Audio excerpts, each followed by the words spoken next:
यशोमती मैया के नंद लाला। भैया बहुत पीड़ा हो रही है मैया। हाँ नन्ना, तू घर चल, मैं तुझे औषधि लगा दूंगी। हल्दी का लेप लगाऊंगी ना, झट से ठीक हो जाएगा। चल चल।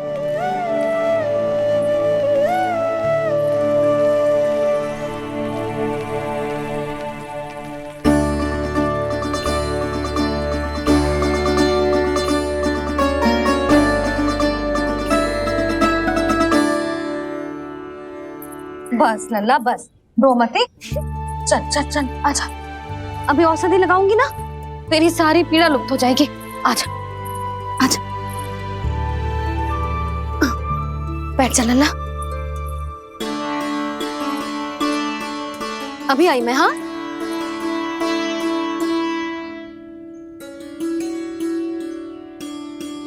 मैया। अरे तू अभी तक रो है? क्या कह रही थी सारी गोपियां? बता। के मेरा लल्ला श्री नारायण का अवतार है, दिव्य है, भगवान है। और जब भगवान इतनी छोटी सी चोट पे रोते हैं क्या? इतनी तो लगी भी ना है तुझे जितना तो तू आ ऊ कर रो है।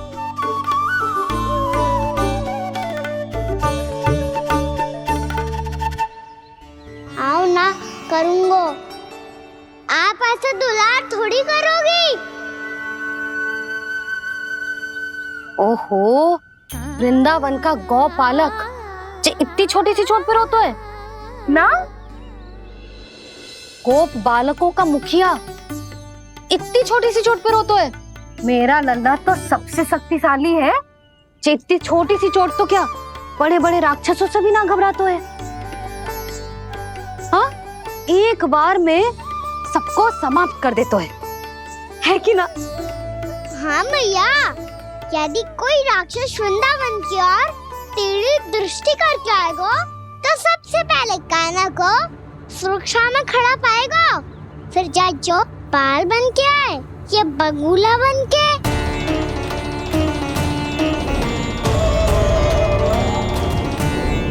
ना लल्ला, सोचो भी मती। वृंदावन की सुरक्षा करना तेरा दायित्व ना है। तुझे और कोई संकट का सामना करने की आवश्यकता ना है। अभी तो मेरी पीड़िता का हरण कर रही थी, अचानक से क्या हो गया मैया को? कोई आवश्यकता ना है तुझे ऐसे संकटों का सामना करने की। आने दे आज तेरे बाबा को, सीधा सीधा बोल दूंगी। बहुत हो गए उनके तर्क वितर्क। मेरा फूल सा लल्ला वन में अकेले गौचारण के लिए ना जाएगो। आज बगुले ने निकल लियो, कल कछु और हो जाए तो? नारायण ना करे, कहीं कछु ऊंच नीच तुझे कछु हो जाए तो? मैं तो जीते जी मर जाऊंगी।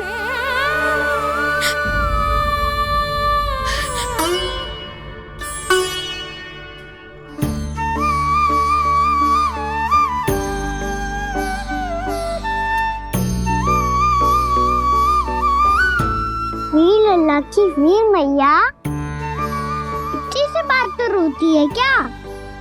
क्या करूं कान्हा, तुझे ऐसे बार बार संकट के मुंह में जाते हुए ना देख सकती मैं।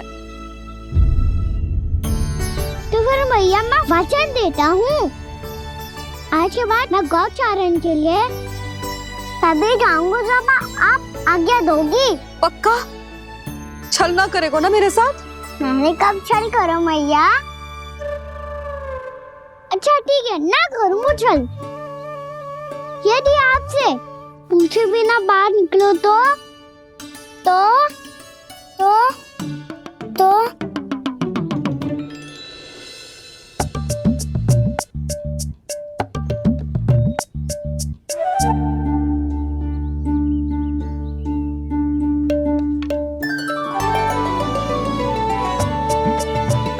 ये रही आपकी छड़ी और ये रही मेरी पीठ। ठीक, देना था पर तोड़। ठीक है, जब तूने अपना दंड निर्धारित कर ही लियो है तो सोच ले, अब अगर तूने मेरी बात ना मानी तो तोड़ तोड़ छड़ी पड़ेगी, समझ आई?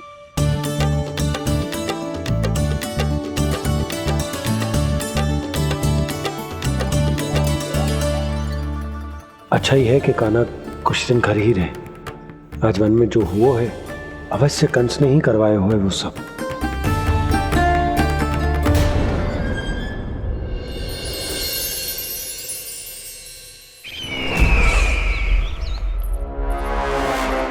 आपका ये धनुष तो सबसे अधिक शक्तिशाली था महाराज, ये कैसे टूट गया? कहीं ये बकासुर की पराजय का संकेत तो?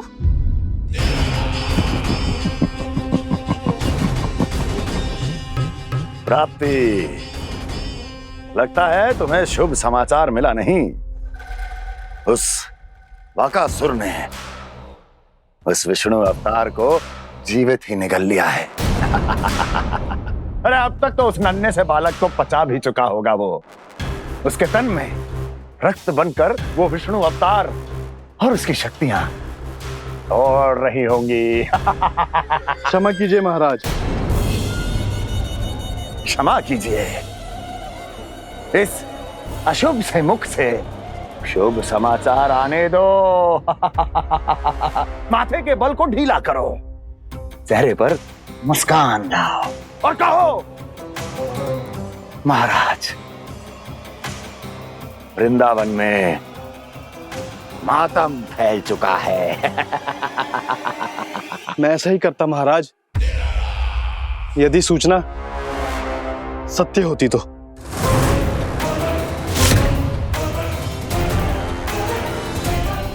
कहना क्या चाहते हो? एक क्षण में सूचना उगलो, अन्यथा मेरा योद्धा बकासुर विष्णु अवतार की तरह तुम्हें भी जीवित निकल जाएगा। आने दो। बकासुर मारा गया महाराज, बकासुर मारा गया महाराज, बकासुर मारा गया महाराज।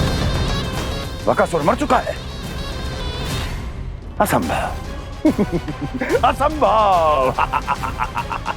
बकासुर ने उस बालक को निगल तो लिया था, पर उसकी सुरक्षा करने के लिए सभी देवता वहां प्रकट हो गए, पर फिर भी कोई बकासुर का सामना नहीं कर पाया।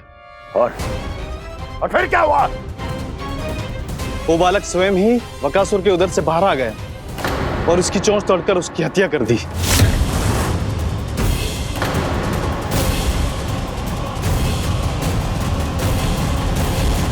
वन में बकासुर की चोंच टूट गई और यहाँ आपका ये धनुष।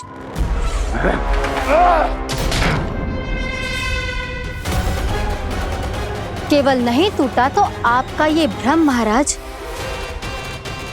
क्षमा कीजिएगा महाराज, आपका भ्रम टूटना आवश्यक है। आवश्यक है आपको यह आभास होना कि उस विष्णु अवतार को पराजित करने के लिए आपके साधारण योद्धाओं में वो सामर्थ्य नहीं है। अच्छा सर, पूतना, तृणावर्त, बकासुर, ये सब साधारण नहीं थे प्राप्ति, साधारण नहीं थे।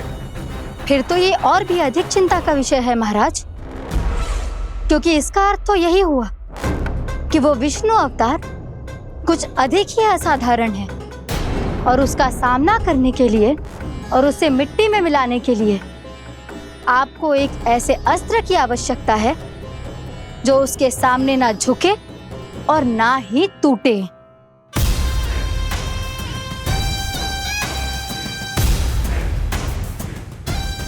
तो फिर मैं ऐसा ही असतर ढूंढूंगा, चाहे आकाश पाताल एक क्यों ना करना पड़े मुझे, 10 दिशाएं 14 भुवन क्यों ना नापने पड़े मुझे, मैं उस असतर को अवश्य ढूंढ निकालूंगा जो उस विष्णु अवतार के प्राणों की डोरी इस धनुष की तरह तोड़ सके।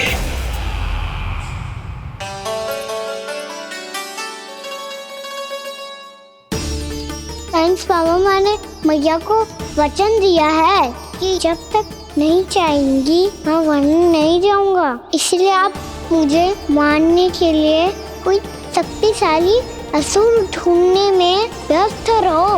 कुछ दिन तब तक मैं व्यस्त रहूंगा अपनी मैया की सेवा करने में।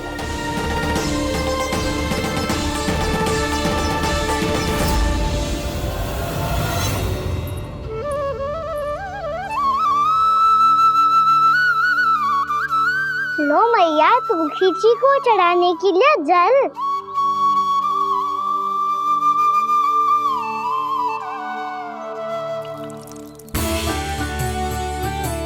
लो मैया, और आटा।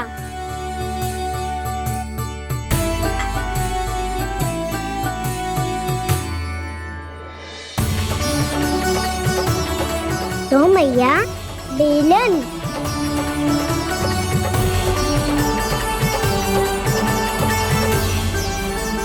ले तनिक खा ले। ओ मैया, भूख ना लगी है। बिना भूख के खाने से क्या लाभ? और तेरा जब पेट तो कह रहा है कि उसे भोजन चाहिए। और लाभ कैसे ना है लल्ला? भोजन का लाभ है ना, तन को पोषण मिलेगो, स्वास्थ्य बनेगो, जे तेरी भुजाओं में शक्ति आ जाएगी ताऊ के जैसी, ताऊ से भी अधिक। तेरे जे केस भी लंबे हो जाएंगे। सच्ची मैया? सच्ची। माप के देख लियो नित्य दिन। तनिक खा।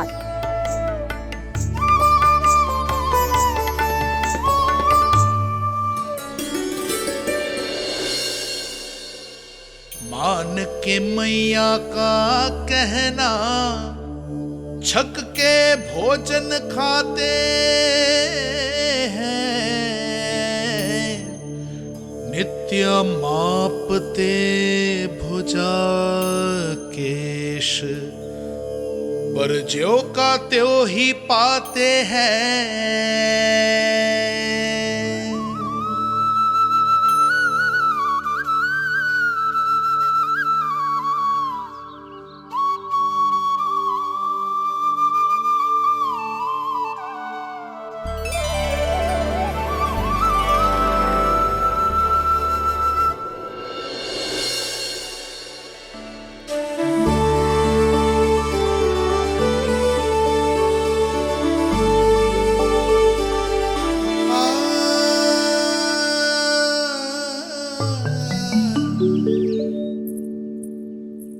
ले लल्ला, फल खा ले। ना, मुझे ना खाने फल वल। क्यों? लंबे केस और शक्तिशाली भुजाएं ना चाहिए?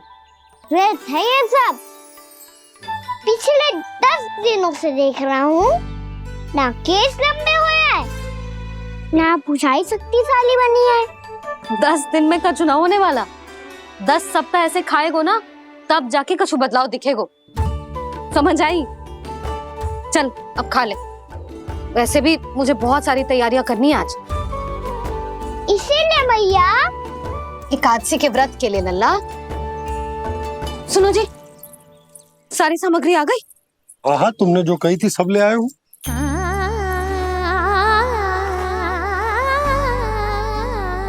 इसमें नारियल तो है ही ना, उसके बिना मैं एकादशी की पूजा कैसे करूंगी? यशोदा, मैंने भोला से कह दिया, वो लेकर आते ही होगा। घबराओ मत। कैसे ना घबराओ जी, आपको पता है ना एकादशी का व्रत मेरे लिए कितना महत्वपूर्ण है। पतो है। अरे इसमें तो दिए भी ना है। दिए ना है? अब मैं अभी लेकर आता हूँ। आप रहने दो, मैं ही लेके आती हूँ। भक्त भोला राम के यहाँ से है? भक्त भोला राम? मेरा अर्थ है कुमार भोला यहाँ के यहाँ से। हाँ हाँ, वो ही।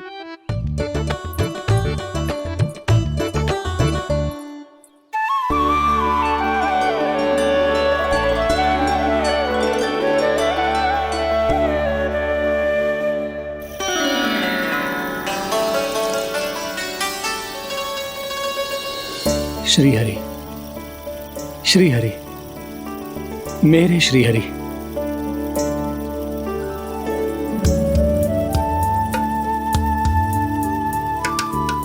मेरे श्री हरि। भोला राम, मेरी मटकी तैयार है? मेरे श्री हरि।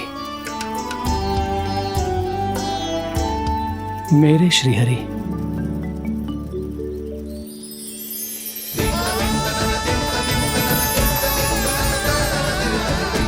भोला राम।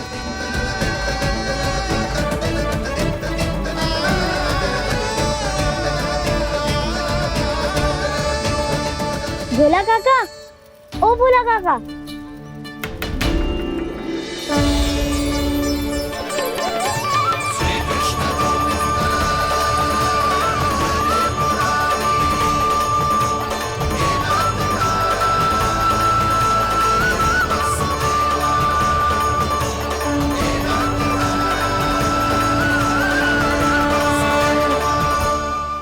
अरे श्री हरि प्रसन्न हो गए, मेरे श्री हरि आ गए, मेरे भगवान आ गए, मेरे श्री हरि आ गए, मेरे भगवान आ गए, मेरे श्री हरि आ गए, मेरे भगवान आ गए, मेरे श्री हरि आ गए, मेरे भगवान आ गए, मेरे भगवान आ गए, मेरे घर मेरे भगवान आ गए।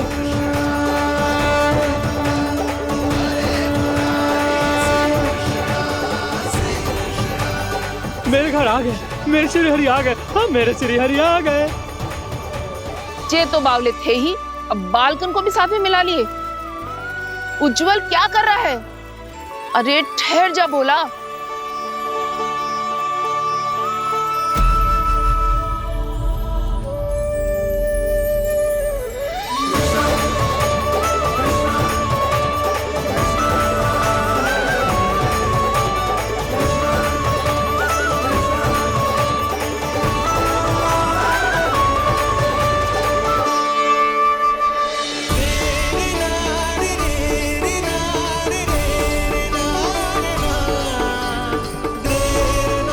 प्रेम से बुलाओ, आएंगे हरी भी।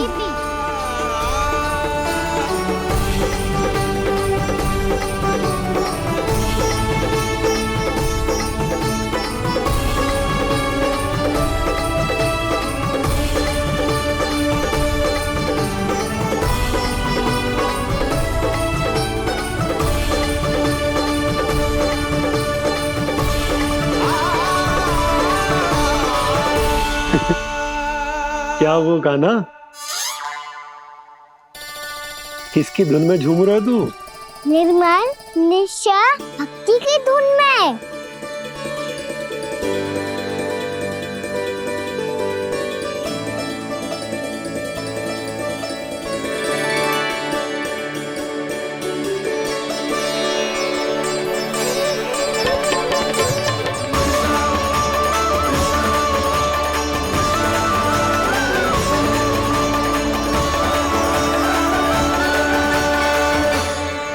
अरे क्या हो गया इन्हें? बावले हो गए हैं क्या? ठहरो, कोई आवश्यकता ना है ऐसे बावलों की तरह नाचने की।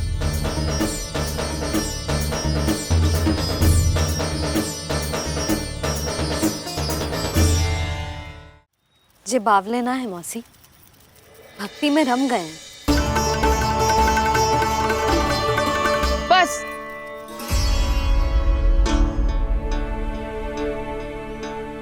हम सब कब से खड़े हैं यहाँ, पर तुम्हें कुछ ध्यान ही ना है।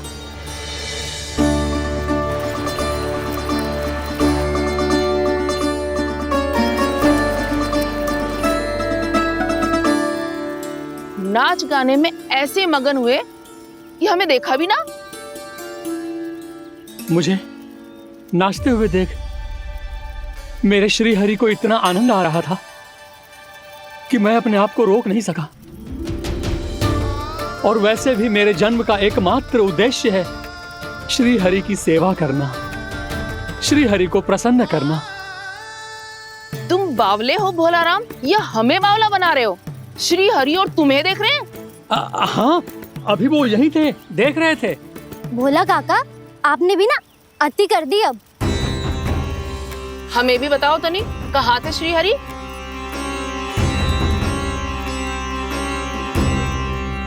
ना जाने अपना उपहास करवाने में क्या आनंद आता है इन्हें। देखो, अब तुम सच मानो या झूठ, लेकिन हमरे श्री हरि यहीं थे, इसी चाक पर अभी। हाँ, लो सुन लो इस मूर्ख की बात। श्री हरि को और कोई स्थान ना मिलो जो इसके मिट्टी के चाक पे आकर बैठेंगे। श्री हरि को और कोई स्थान ना मिलो जो इसके मिट्टी के चाक पे आकर बैठेंगे। श्री हरि को और कोई स्थान न मिलो जो इसकी मिट्टी के चाक पे आकर बैठेंगे।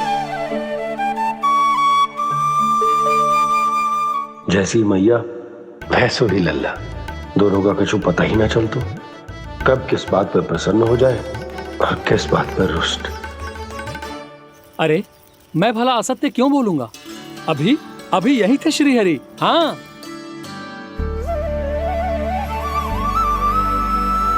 हाँ, जैसे श्री हरि को तो कोई कार्य है ही ना, वो तो आतुर होके बैठे रहते हैं कब तुम हरि हरि बुलाओ और वो दौड़े चले आए।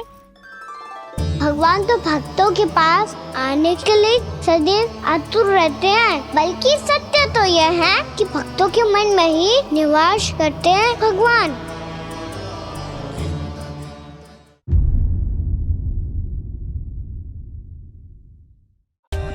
For more updates, subscribe to our channel, click the show links and enjoy watching the videos.